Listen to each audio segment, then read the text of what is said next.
السلام علیکم ناظرین۔ طبقہ عاملین میں عملے حب کا بہت چرچا ہے اور اس کے متعلق بڑے بلند و بانگ دعوے کیے جاتے ہیں۔ عملے تسخیر، طلسم انگوٹھی، تعویذ حب وغیرہ کے پروپیگنڈے کا طوفان برپا کیا ہوا ہے۔ اس دنیا کے شور و غوغا میں ہر دو قسم یعنی نوری علم اور کالے علم والے عاملین شامل ہیں، جو ڈنکے کی چوٹ پر کہتے ہیں کہ ہم سنگ دل کو موم کر کے قدموں میں ڈالنے کی طاقت رکھتے ہیں اور مطلوب خواہ کہیں بھی ہو اپنے علم کے زور سے اسے چشم زون میں حاضر کر سکتے ہیں۔ مگر اس ہاہو کی کلی حقیقت کیا ہے؟ دو واقعات کی روشنی میں اس کی حقیقت ملاحظہ فرمائیے۔ دو شخص، ایک نوجوان جو معمولی پڑھا لکھا تھا، دوسرا صوفی جو ان پڑھ مگر ذکر و اذکار کرنے والا اور صاحب وظائف، نیز ہمہ وقت ہاتھ میں تسبیح ہوتی تھی۔ اتفاقاً ایک دن مسجد کے درویش نوجوان نے میرے سے پوچھا کہ کیا کسی دور کے آدمی کو تعویذ وغیرہ سے لایا یا بلایا جا سکتا ہے؟ میں نے کہا نہیں، یہ امر قوانین قدرت کے خلاف ہے۔ جواباً اس نے کہا کہ یہ صوفی صاحب تو کہتے ہیں کہ میں اس طریقے سے بلا سکتا ہوں۔ میں نے کہا تو بلوائیے۔ دوسرے دن صوفی صاحب نے مجھے کہا کہ مجھے ایک کاغذ پر آیت وَأَلْقَيْتُ عَلَيْكَ مَحَبَّةً مِّنِّي لکھ کر دو۔ میں سمجھ گیا اور ان کو لکھ کر دے دیا، مگر یہ یقین تھا کہ ہوگا کچھ بھی نہیں، شغل ہی صحیح۔ اور پھر اس نوجوان کو کہا کہ لٹکتے نہ رہنا، پوچھ لینا کہ کتنے دن کا کورس ہے۔ 2-3 ہفتے بعد یہ نوجوان پھر مجھے کہنے لگا کہ وہ تو کچھ بھی نہیں بنا۔ میں نے کہا اسی صوفی صاحب سے یہ بات کہو، تو کہنے لگا صوفی صاحب نے فرمایا ہے کہ 2 چیزوں میں فرق رہ گیا۔ اول یہ کہ اس نے پین سے آیت لکھ دی، حالانکہ وہ زعفران کی روشنی سے لکھنی تھی اور قلم بھی سرکنڈے کی نئی ہونی چاہیے تھی۔ دوسرے یہ کہ موضوع آدمی سے لکھوانی تھی، لہٰذا اب میں زعفران سے فلاں صوفی صاحب سے جو ان کے پیر بھائی تھے لکھوا کر دوں گا۔ چنانچہ یہ کسر بھی پوری کر لی گئی اور دن مقررہ گزر گئے، مگر نتیجہ وہی، ڈھاک کے 3 پات۔ کامیابی کے آثار تک نظر نہ آئے تھے۔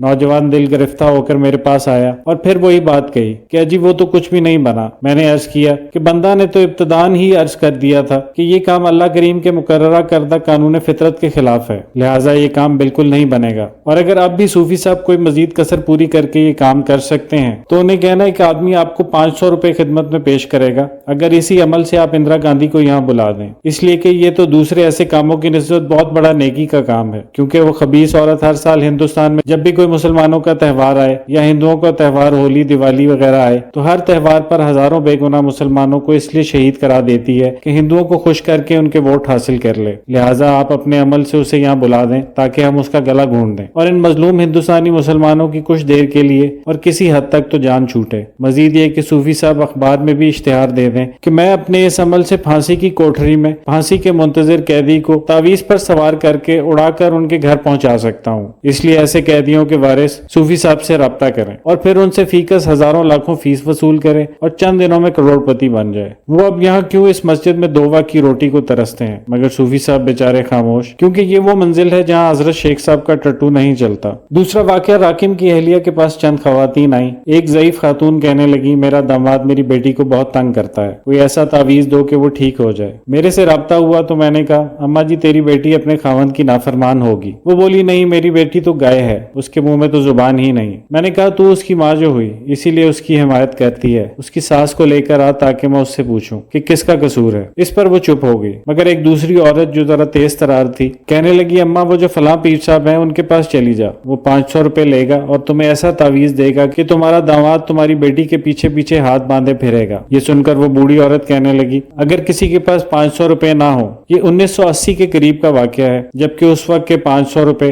آج کے ہزاروں روپے کے برابر ہیں۔ راکم کو اس مشورہ دینے والی عورت کی بات سے خاصی تکلیف ہوئی، کیونکہ اس عورت کا بسلسلہ علاج اکثر آنا جانا رہتا تھا اور وہ بے شمار مشہور مزاروں، عاملوں اور گدیوں کے علاج سے ناکامی کے بعد الحمدللہ کامیاب ہو چکی تھی کہ اللہ تعالیٰ نے اسے اولاد، 2 بیٹے اور 1 بیٹی کی نعمت سے نوازا تھا، اور میں اسے تصحیح عقائد و اعمال کی دعوت بھی دیتا رہتا تھا، اور یہ عورت کچھ تعلیم یافتہ بھی تھی۔ لہٰذا پھر جب وہ دوبارہ آئی تو میں نے اس کے قول بیوی کے پیچھے خاوند کے ہاتھ باندھے پھرنے کے تعویذ کے متعلق کچھ عرض کی کہ آپ نے کسی عورت سے سنا کر بغیر تحقیق کے اس غلط بات پر یقین کر لیا۔ اکثر ایسی عورتیں ان ایمان کے لٹیرے عاملین کی ایجنٹ ہوتی ہیں۔ مسلمان کو تو سب سے پہلے اللہ تعالیٰ کے کلام مبارک پر اور اس کے بعد نبی کریم صلی اللہ علیہ وآلہ وسلم کے کلام مبارک پر یقین کرنا چاہیے، اور جو چیز بھی اس کے خلاف ہو اس پر ذرہ بھر بھی یقین تو کیا ادھر توجہ بھی نہیں کرنی چاہیے۔ احادیث مبارکہ کی کتابیں تو بہت زیادہ ہیں مگر قرآن پاک تو ایک ہی ہے۔ تم خود سورہ تحریم کی آخری آیات کا ترجمہ پڑھ کر دیکھ لینا، وہاں اللہ تعالیٰ نے یہ مسئلہ بالکل صاف اور واضح فرما دیا ہے۔ آپ نے جس پیر صاحب کے تعویذ کا ذکر کیا ہے وہ یا تو نوری علم کا تعویذ دیتا ہوگا یا کالے علم کا نقش دیتا ہوگا، تیسرا علم تو کوئی اور ہے ہی نہیں۔ ایک سکہ راوی کے مطابق مذکورہ پیر صاحب ایک عورت کو ایک نقش دے کر ہدایت فرما رہے تھے کہ کالا جو لے کر اس کی روٹی پکانا اور اس میں آٹے میں یہ نقش ڈال دینا، پھر ایسی کالی رات کو